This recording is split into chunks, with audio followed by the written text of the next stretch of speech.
It does really seem that all these things that she's doing with her Instagram page, as ever, you know, a cookery show, as I like to call it, and potentially adding, you know, hotels and restaurants. What's Harry doing? Well, exactly. I don't know, he's probably just still feeding the chickens. I don't know what he does every day. Prince Harry has just dropped a bombshell. And trust me, the palace walls are shaking. The royal family has seen its fair share of drama, but this latest move from Harry has left everyone stunned. It's not just another headline, it's a seismic shift in the ongoing saga between father and son. According to sources close to the royals, Harry's message to King Charles was nothing short of savage. Stop waiting for an apology, because it's never coming. That's right, Harry has drawn a line in the sand and he's not looking back. The message was blunt, direct, and left no room for misinterpretation. After years of public and private drama, the father-son feud has just reached a whole new level. Insiders say King Charles is absolutely devastated by Harry's refusal to budge. The pain of a fractured relationship with his youngest son is reportedly weighing heavily on the monarch, who had hoped for some kind of reconciliation. Let's rewind for a moment. Harry, once the cheeky, beloved spare to the heir, has always been a bit of a wild card in the royal family. He brought a sense of fun and relatability to the monarchy, charming crowds and winning hearts around the world. But in recent years, he's been shaking up the monarchy like never before, challenging centuries-old traditions and speaking his truth, no matter the cost. I mean, he probably takes the kids to the park and stuff like that, but he doesn't seem to be having a real role now, and he sort of... And you know, I keep thinking back to that video he made after when he lost the court case, and he looked so sad in that, so really down and not upbeat like he was normally. And I feel somehow he's having probably second thoughts. Maybe this is not such a great... I mean, with the BBC interview, because Yeah. I thought the same. I So wondered, that sad. was only a month ago, you Yeah, know? I know. It's been years, and as you say, for better or worse, Meghan's forging ahead with her Yeah, path, but yeah. seeing Harry look exactly as you say, All he wanted looking to so do was defeated and reconcile with his father. yes, and it's so reflective, and it's still that looking back. And I think it appeared, and look, we don't know what goes on behind closed doors, but from that interview and the things he was saying, it just appears he seems quite stuck. I just think that was. And as you say, if he wants to reconcile his father, that video was exactly the thing not to do, because now, you know, as far as the palace are concerned, they can't share anything private with him because they're worried it will just end up in the public Well, realm. the thing is, Chris, if he'd have said that on that show, I said this on a recent night, you know, if he'd have only said sorry on that you know, sorry, Pop, you know, I do want to, you know, see you. I mean, I think that might have had a difference, but... Do you know what? I remember doing an interview with Harry in, where were we? It was in Africa, towards the end of their Africa tour. We were in Malawi, actually, and he'd done a couple of media interviews through the course of that Africa tour. But as we know, at the end of it, we had the Tom Bradley interview with Meghan, where it all kind of fell apart. But just before that happened, I did an interview with Harry in Malawi just about sort of conservation and environmental issues, and he was really, really sort of pent up. He was really very sort of stressed, and he just would talk. You would ask him one question, a bit like with the BBC interview. You'd ask him one question and he'd talk for like sort of 5 or 6 minutes. And I recognised that Harry in that BBC video, someone who was really kind of ill at ease with everything. And I just think that BBC interview, you know, if reconciliation with his family is something that he wants to do, it was completely the wrong thing to do. Yeah, it was. But, you know, in many ways, it was coming from his heart, I thought, you know, really...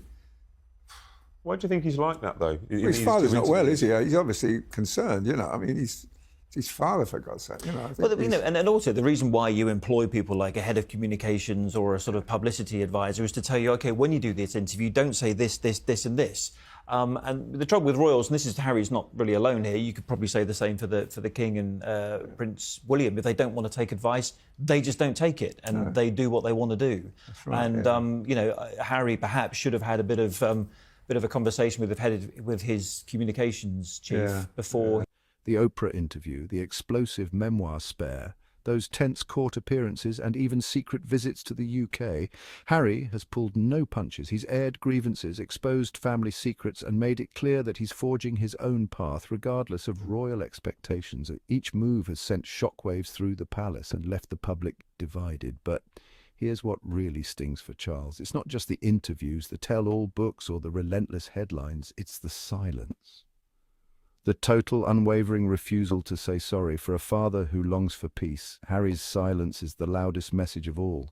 It's a wound that no public statement or royal protocol can heal, and now Harry's made it crystal clear. I did feel that was a change in his attitude. You know, I thought that was pretty much. I mean, I haven't seen anything in 5 years, and then suddenly he comes out with that, and I thought he looked so sad. You know, so sad. Maybe because he just lost £1.5 million. Maybe that's what made him sad. But well, that BBC interview was one of their biggest mistakes I think they've done since Meghan. To be quite frank, it came from a place of anger. And we talk about his team. I'm always fascinated by who's working around him, and I think they maybe gave him how long they're there for. But I think they maybe gave him what he wanted, not what he needed with that interview. And he needed to sit down, relax, and see how it all washed out. It's a major, it was all major. done in a big rush. We know that the BBC had to fly someone in from New York in order to do it. And the whole thing was such a rush. If they'd just taken a bit of a breath and maybe even did it 3 hours later, it would have been a lot better. And so it was such an emotional issue for him to lose that court case. Of course, he's going to be at one of his lowest points, the worst possible time to be getting up on the world stage. You're exactly right.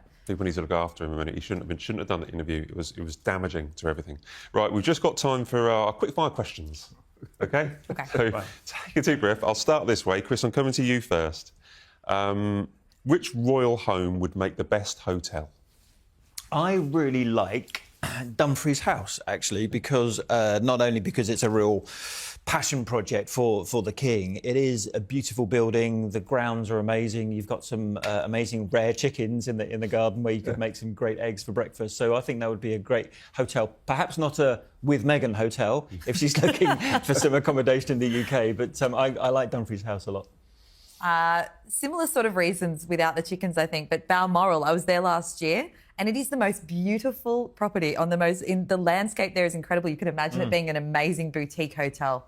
I'd like to wake up there. My favourite fact about Balmoral was that when Victoria and Albert bought it, they demolished the old building, which used to sit in front on that piece of lawn in front of the castle, and built something new. They didn't like the building that was there. There's no apology coming. Not now, not ever. He's standing his ground, and he wants the world, and especially his father, to know it. This isn't just a phase, it's a new reality for the royal family. Remember the coronation? Harry flew in late, sat 3 rows back, didn't even make it into the official portraits, and left before anyone could blink. It was a powerful statement, one that spoke volumes without a single word being exchanged. They've recently spruced it up, actually. They've recently given it a whole big renovation and a clean, maybe in time for the Trump visit later this year, but they've just literally taken the scaffolding down recently. Maybe they're turning it into a hotel. Because actually we think that Trump might sort of pop into Balmoral when he's seeing one of his golf courses. I've stayed at Dumfries House. I've overnighted there. It's pretty nice. It is pretty nice. But I think Sandringham, because it's got the rooms. I mean, Balmoral, it's not got as many bedrooms, but Sandringham, you'd always get a room there, I think. So it's more exclusive at Balmoral. We're doing more of a big chain hotel with all the rooms anyway. But it's a long way to go. Well, it's, not as far as the Castle of May, perhaps. Oh, no, the Castle of May. Maybe that's a bit too far away. They've got loads of opportunities thinking about it. There are a few. Highgrove, Exactly. Yeah, exactly. So the King will give David Beckham a knighthood. So which gongless public figure deserves a knighthood or a damehood? I was looking up who has one and who doesn't have one. Incredibly, a lot of people do have them in sort of the arts. But I was amazed to learn that I think Colin Firth, who is an absolute treasure in the acting space, he has a CBE, I think, but he doesn't have a knighthood. I feel like No, he paid King George the Fifth as well. Yes. In the King's speech. I'm just saying, I was surprised to learn that he didn't have. I think he would be someone who would be in line, or Gary Oldman, someone like that. Yeah. Chris? I think someone like, if you're talking about Beckham, I think someone like Anton Deck, who do a lot of work, of course, with the old Prince's Trust, now the King's Trust. I think they are already OBEs, but I quite like to see a Sir Ant and a Sir Deck. It kind of ruins the ruins the stage Sir Anton a little bit. Sir Anton Deck, but that would be a good one. The message was clear. Harry is no longer playing by the royal rulebook. Not a handshake, not a hug, not even a photo. The distance between Harry and the rest of the family was impossible to ignore. Every move was scrutinised, every glance analysed, and yet the silence remained unbroken. Royal experts say this was no accident. Harry wanted everyone, especially his dad, to see that he's moved on. He's sending a message that he's not waiting for approval, forgiveness, or reconciliation. He's charting his own course, and he wants Charles to understand that the old dynamics are gone for good, and he wants Charles to do the same. It's a call for both men to accept the new reality, however painful it may be. The days of hoping for a fairy tale reunion are over, at least for now. If you're hooked on this royal roller coaster, now's the time. Hit that subscribe button. There's never been a more dramatic moment in royal history, and you won't want to miss a single twist or turn. I'm breaking down the real stories behind every headline, and honestly, this saga is just getting started. The tension is building, the stakes are higher than ever, and the world is watching to see what happens next. So, what's next for the House of Windsor? We've got a monarchy divided, a father desperate for peace, and a son who's turned his back for good. The rift is wider than ever, and the path to reconciliation seems almost impossible. I mean, or someone like Davina McCall, who's done a lot of work on charity because she's been affected by cancer in the last year, and someone like her is a big name without a gong. I'd like to put Arthur's name forward if that's possible. Hey. He must have one already. I've got one already. But listen, I don't know anyone like famous, I think, but I've just been to Normandy, covered a D-Day, and Nicholas Witchell was there. Nicholas Witchell used to read the news for the BBC, and he was a great royal reporter. But he's tirelessly worked to build that place, and he got, the money off the LIBOR fund. And I just think I'd like him to get something for that, because if you ever go there, it's incredible what's there. Every sort of name that people had died on those beaches is listed, and we saw it last year, didn't we? Yeah, for the 80th. oh, you were there. That's right. The King was there last year. And, and Nick's always there. He's just devoted his whole. You're right to say he's always there. Someone told me recently that they went there and they were just buying a cup of tea in the canteen, and he was in the kitchen serving the tea. So he literally does put his money where his mouth is. For that, because he was a good royal reporter. He fell out with the king once, I remember, in closeness. But they made up in Saudi Arabia. I was there when they made up as well. So, Good. Yeah. But I'd like Nick Witchell to get something. That's a great. Will time heal these wounds, or are we witnessing the end of an era for the royal family? Will King Charles keep reaching out, hoping for a family reunion, or is he finally done trying? Will he accept Harry's decision and focus on his role as king, or will he keep holding out hope for a miracle? Only time will tell. What do you think? Should Harry swallow his pride and apologize, or is Charles the one who needs to make the first move? Is there any hope left for this fractured family, or is the damage beyond repair? Drop your thoughts in the comments. I'm reading every single one. Your opinions matter, and I want to know where you stand in this royal showdown. And if you think there's more royal drama on the horizon, smash that like button. The story is far from over, and every like helps us bring you the latest updates as they unfold. Don't forget to subscribe, because if there's one thing I've learned about this family, it's that nothing stays quiet for long.